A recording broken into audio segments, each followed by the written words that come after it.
ছাত্ররা, আজকের ক্লাসের জন্য তোমাদের সকলকে স্বাগত। আজকে প্রশ্নোত্তর পর্ব 3। প্রশ্নোত্তর পর্ব 3।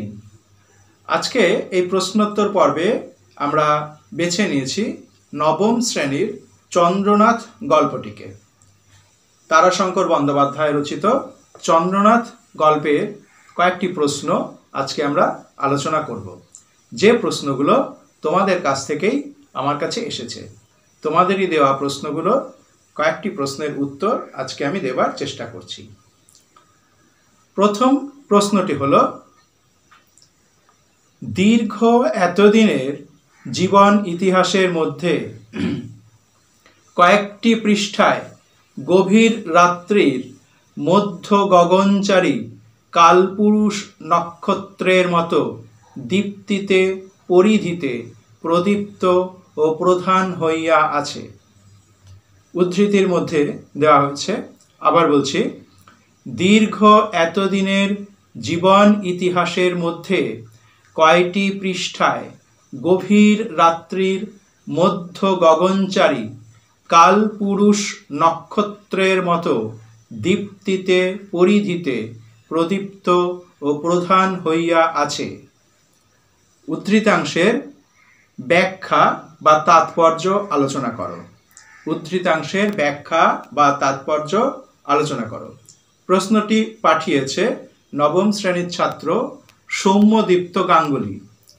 সৌম্যদীপ্ত গাঙ্গুলি প্রশ্নটি পাঠিয়েছে। তবে এই প্রশ্নের উত্তর পাবার জন্য ছাত্ররা তোমরা অনেকেই উদ্গ্রীব হয়ে আছো। আমি তোমাদের জন্য সহজ করে উত্তরটি বলার চেষ্টা করছি।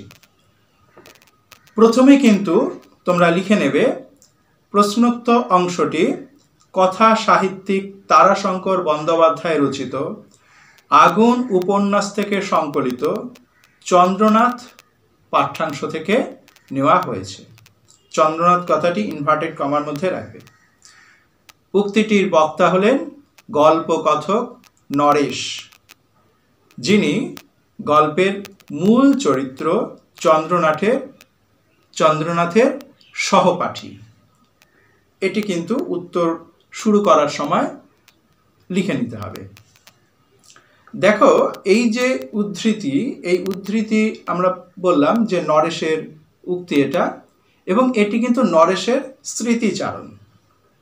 নরেশ পরবর্তী সময়ে যখন সে চন্দ্রনাথের সহপাঠী ছিল, তখন চন্দ্রনাথকে কেমনভাবে দেখেছে তার একটা ছবি কিন্তু তার হৃদয়ে গাঁথা হয়ে আছে। তাই জীবনের পরবর্তী সময়ে তার স্মৃতিচারণে বন্ধুর চন্দ্রনাথের কথা এইভাবে উঠে আসছে নরেশের কণ্ঠে। চন্দ্রনাথ তার কৈশোরের সাথী তথা সহপাঠী, অর্থাৎ নরেশের। একই গ্রামের একই বিদ্যালয়ে গল্পকথক নরেশ এবং চন্দ্রনাথ পড়াশোনা করত। অসম্ভব মেধাবী এবং ব্যক্তি স্বাতন্ত্র্যের অধিকারী ছিল বন্ধু চন্দ্রনাথ। সেটা কিন্তু নরেশের কথার মধ্য থেকে আমরা বারবার প্রমাণ পাচ্ছি। আলোচ্য গল্পে নরেশ একথা স্বীকার করেছেন। বন্ধুর প্রতি অর্থাৎ চন্দ্রনাথের প্রতি নরেশের গভীর শ্রদ্ধাবোধও কিন্তু এর মধ্য দিয়ে আমরা পাচ্ছি। নরেশের চোখে বন্ধু তথা সহপাঠী চন্দ্রনাথের ব্যক্তিত্ব ও প্রকাশভঙ্গি আকাশের উজ্জ্বল জ্যোতিষ্ক কালপুরুষের সঙ্গে কিন্তু তুলনীয়। গল্পকথকের কথায়, কালপুরুষের ভীমকায় আকৃতির সঙ্গে চন্দ্রনাথের উজ্জ্বল দীপ্তির অনেকটাই কিন্তু মিল রয়েছে। চন্দ্রনাথের আকৃতি ও তার দীপ্ত আত্মগর্ব তথা আত্মপ্রকাশের সঙ্গে নরেশের মনে হয়েছে কালপুরুষের প্রকাশভঙ্গি ঔজ্জ্বল্যের সাদৃশ্য রয়েছে। সমগ্র আকাশে কালপুরুষ যেমন দৃঢ়তার সঙ্গে আপনাকে দৃশ্যমান করে তোলে, তেমনি চন্দ্রনাথও আপনার কক্ষপথে অর্থাৎ আপনার জীবন পথে সদর্পে এগিয়ে চলেছে বলে নরেশের মনে হয়। তাই নরেশ তার দীর্ঘ জীবন ইতিহাসের দিকে দৃষ্টিপাত করলেই বন্ধুর সেই উজ্জ্বল উপস্থিতি দেখতে পায়। তাই তার কথায় বারবার উঠে আসে, গভীর রাতে মধ্য গগনচারী কালপুরুষ যেমন দীপ্ততায় ভাস্বর, তেমনি জীবন ইতিহাসের পাতায়, কার জীবন ইতিহাসের পাতায়? নরেশের জীবন ইতিহাসের পাতায় উজ্জ্বল নক্ষত্রের মতোই দীপ্ত হয়ে আছে বন্ধু সহপাঠী চন্দ্রনাথ। মাঝখানে অনেকটা সময় চলে গেছে, কারণ কৈশোরের চন্দ্রনাথের কথা বারবার বন্ধু নরেশের মনে পড়ছে।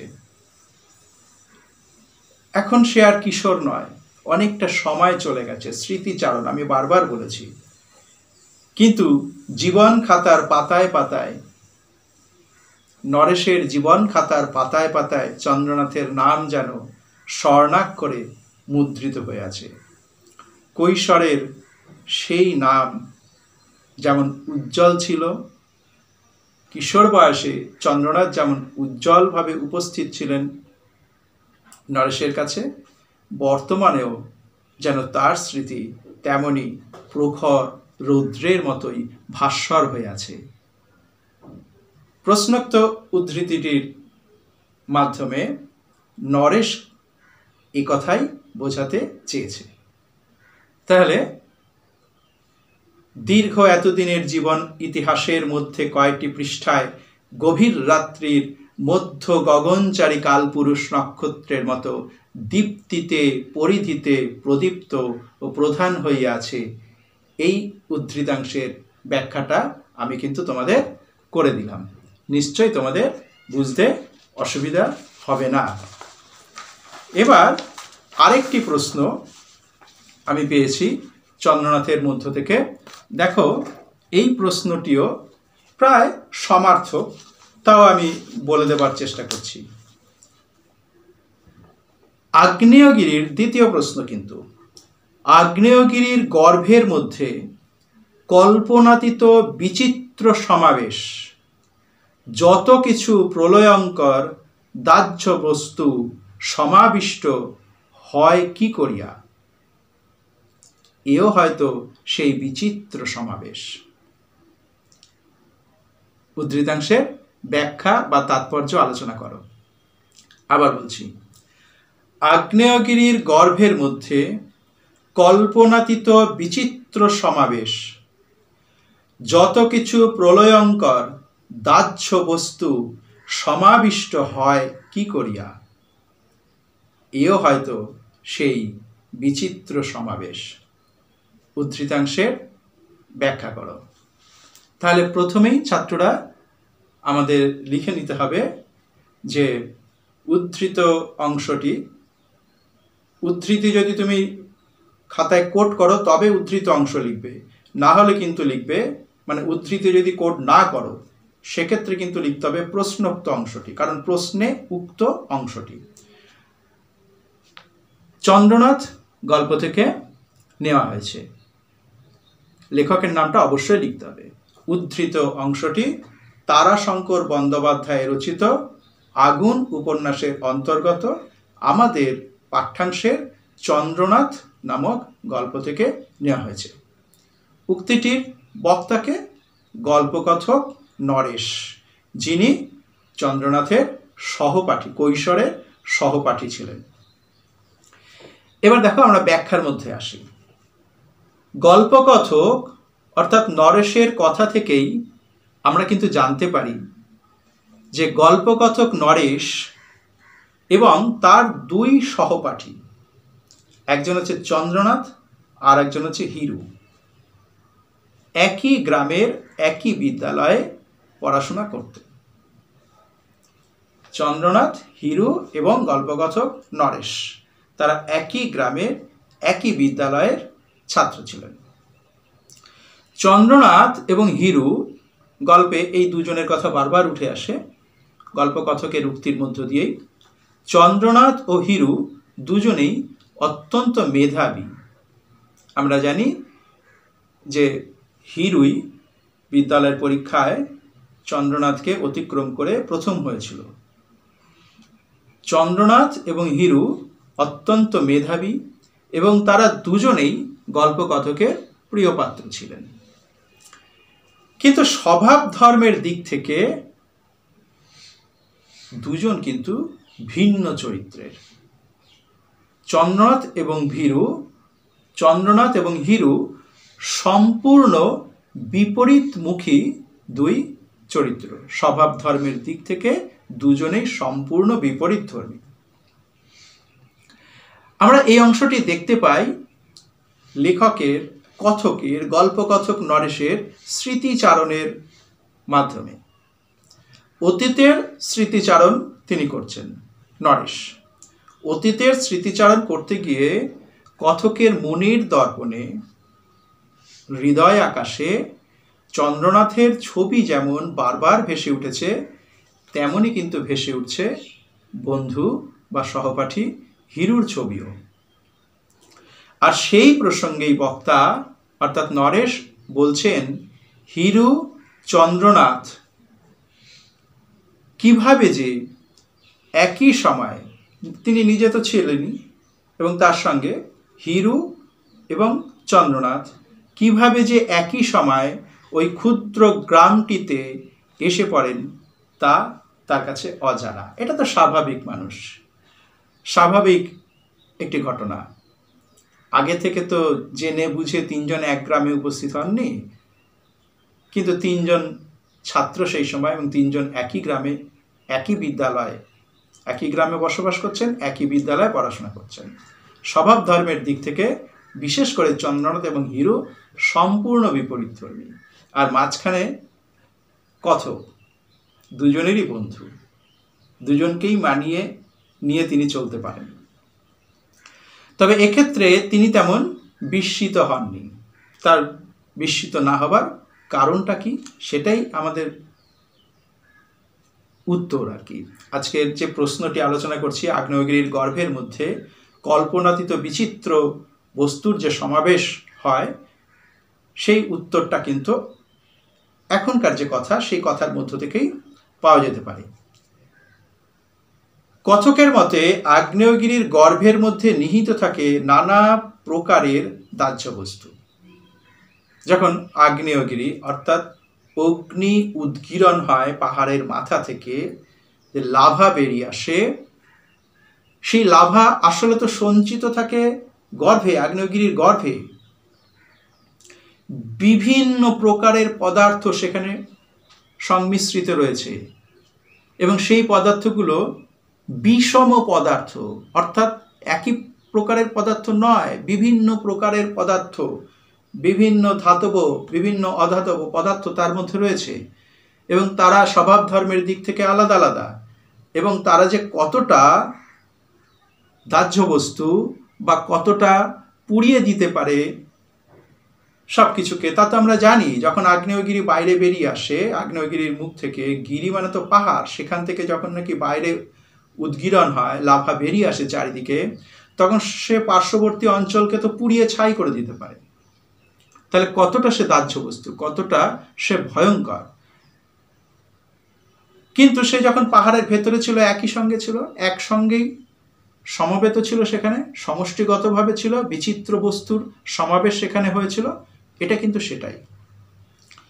তাই বলছেন যে গর্ভের মধ্যে নিহিত থাকে, আগ্নেয়গিরির গর্ভের মধ্যে নিহিত থাকে নানা প্রকারের দাহ্য বস্তু, নানা ধাতব পদার্থ সেখানে থাকে। আমরা জানি ম্যাগনেসিয়াম, অ্যালুমিনিয়াম, লোহা, সিলিকন ইত্যাদি বিভিন্ন ধাতব অধাতব পদার্থ থাকে, একই সঙ্গে সেখানে থাকছে, যাদের স্বভাব ধর্ম কিন্তু বিপরীত, অর্থাৎ একই রকম নয়, কিন্তু তারা সেখানে একসঙ্গে সহাবস্থান করছে। যেমন ধরো, একই বিদ্যালয়ের মধ্যে অনেক স্টুডেন্ট রয়েছে, অনেক ছাত্র রয়েছে, তারা কি প্রত্যেকে স্বভাব ধর্মে একই? তা তো নয়। কেউ শান্ত, কেউ দুর্দান্ত, কেউ পড়াশোনায় ভালো, কেউ একটু কম ভালো, কিন্তু তারা একই সঙ্গে তো একই ক্লাসে রয়েছে। ঠিক এখানেও তেমনই। কিন্তু আমাদের হাতের 5টা আঙুল একরকম নাকি? 5টা আঙুল তো আকৃতিতে প্রকৃতিতে আলাদা আলাদা, কিন্তু হাতের মধ্যেই তো রয়েছে, অর্থাৎ একই জায়গাতে রয়েছে তারা। ঠিক তেমনই তাই বলছে যারা স্বভাব প্রকৃতিতে সম্পূর্ণ ভিন্নধর্মী অথচ তারা সহাবস্থানেই রয়েছে, তেমনই অর্থাৎ আগ্নেয়গিরির গর্ভের মধ্যে যেমনভাবে বিচিত্র পদার্থের সমাবেশিত রয়েছে বিচিত্র পদার্থ, বৈচিত্র্যময় পদার্থ, তেমনি দুর্দান্ত প্রকৃতির চন্দ্রনাথ, শান্ত ধীর স্থির প্রকৃতির হিরু এবং সবাইকে মানিয়ে নিয়ে চলার ক্ষমতা অর্জনকারী কথক নরেশ একই গ্রামের একই বিদ্যালয়ে পাঠরত ছিলেন। চন্দ্রনাথের আছে একক উগ্র ঔজ্জ্বল্য। একক উগ্র ঔজ্জ্বল্য কথাটা কিন্তু একটু খেয়াল করবে। আর হিরুর মধ্যে আছে কোমল স্নিগ্ধ দীপ্তি। হিরো উজ্জ্বল কিন্তু কোমল শান্ত, সেও দীপ্তিময়। কিছুটা হলেও চন্দ্রনাথ গর্বোদ্ধত, তার গর্বোদ্ধত আচরণ কিন্তু আমরা গল্পের মধ্যে প্রকাশ হতে দেখি। অহংকারী কিছুটা হলেও সে কিন্তু অহংবোধে উদ্দীপ্ত, কারণ ছাত্রাবস্থায় স্কুলের বা বিদ্যালয়ের বিরুদ্ধে সে যে আচরণ করেছে সেটা মোটেই ঠিক নয় বলে আমরা মনে করি। দাদার সঙ্গে যে আচরণ করছে, যেভাবে কথা বলছে, সেটাও কিন্তু ছাত্রসুলভ নয় বলেই মনে হয়। তাই বলছে কিছুটা হলেও চন্দ্রনাথ গর্বোদ্ধত অহংকারী, কিন্তু হিরু তার কিন্তু কোনো অহংকার নেই, নিরহংকারী, শান্ত ধীর স্থির। তাই চন্দ্রনাথ যখন তাকে প্রত্যাখ্যান করছে, শেষের দিকে চিঠি নিয়ে যাচ্ছে, আমন্ত্রণ করছে, কিন্তু চন্দ্রনাথ প্রত্যাখ্যান করছে, তখনও কিন্তু হিরু ধীর স্থির। সে তাকে একবারের জন্য হলেও অনুরোধ করছে তার নিমন্ত্রণ রক্ষা করার জন্য। কোনো অহংকার সে কিন্তু প্রকাশ করেনি। সে জানে যে চন্দ্রনাথ তাকে তেমনভাবে পছন্দ করছে না, তথাপি সে কিন্তু বন্ধুর কাছে গিয়েছে। অর্থাৎ আগ্নেয়গিরির গর্ভের মধ্যে ভয়ঙ্কর রূপে হলেও নানা ধর্মের পদার্থ যেমন মিলে মিশে একাকার হয়ে যায়, একাকার হয়ে থাকে, তেমনি এই গ্রামের মধ্যেও, উক্ত গ্রাম ওই গল্পে যে গ্রামের কথা বলা হচ্ছে, সেখানে ভিন্ন ধর্মী 3 ছাত্রের সহাবস্থান কথকের দৃষ্টিতে অর্থাৎ নরেশের দৃষ্টিতে ধরা পড়ছে। তা কিছুটা অদ্ভুত হলেও সম্পূর্ণ বিস্ময়ের নয়। অর্থাৎ নরেশ সম্পূর্ণভাবে বিস্মিত নয়। কেন বিস্মিত নয়? ওই যে আগ্নেয়গিরির কথা বারবার বলছে, সেখানেও যেমন বিচিত্র ধর্মের পদার্থ একসঙ্গে থাকতে পারে, বিদ্যালয়ের মধ্যেও সেরকম নানা স্বভাবের নানা প্রকৃতির ছাত্ররা একই সঙ্গে থাকে, ঠিক গ্রামের মধ্যেও তো তাই স্বভাব ধর্মে প্রকৃতিতে বৈচিত্র্যময় নানা মানুষের সহাবস্থান ঘটে থাকে। তাই কথক কিন্তু তাতে বিস্মিত নয়। তাই দুর্দান্ত চন্দ্রনাথ, শান্ত হিরু ও কথক নরেশের একই গ্রামে উপস্থিতি সম্পর্কে কথক বলেছেন, আগ্নেয়গিরির গর্ভের মধ্যে কল্পনাতীত বিচিত্র সমাবেশে যত কিছু প্রলয়ঙ্কর দাহ্য বস্তু সমাবিষ্ট হয় কি করিয়া, এও হয়তো সেই বিচিত্র সমাবেশ, এও হয়তো সেই বিচিত্র সমাবেশ। অর্থাৎ বৈচিত্র্যের মধ্যেও যেন সহাবস্থান, বৈচিত্র্য আছে কিন্তু তার মধ্যেও সহাবস্থান ঘটছে ওই গ্রামে 3 ছাত্রের একই সঙ্গে একই সময়ে ভিন্ন ধর্মী 3 ছাত্রের উপস্থিতি, যা কথকের মতে আগ্নেয়গিরির গর্ভের মধ্যে বৈচিত্র্যময় দাহ্য বস্তুর ভয়ঙ্কর সব বস্তুর সমাবেশের সঙ্গেই তুলনীয়। তাহলে যে প্রশ্নটি তোমরা করেছিলে সেই প্রশ্নের তাৎপর্য বা ব্যাখ্যা আমি করার চেষ্টা করলাম, নিশ্চয়ই তোমরা বুঝতে পারবে। তাহলে আজকে আমরা কি প্রশ্নপত্র নিয়ে আলোচনা করছিলাম। প্রশ্নোত্তর পর্ব তৃতীয়, নবম শ্রেণীর প্রশ্নোত্তর পর্ব তৃতীয়, এবং তার বিষয়বস্তু ছিল আজকে তারাশঙ্কর বন্দ্যোপাধ্যায় রচিত চন্দ্রনাথ গল্পটি। তাহলে বন্ধুরা, প্রশ্নোত্তর পর্ব তৃতীয় আজ এখানেই শেষ হলো। তোমরা আরও অনেক প্রশ্ন পাঠাবে বলে আশা করছি। প্রশ্নোত্তর পর্ব তৃতীয় এখানেই শেষ করলাম।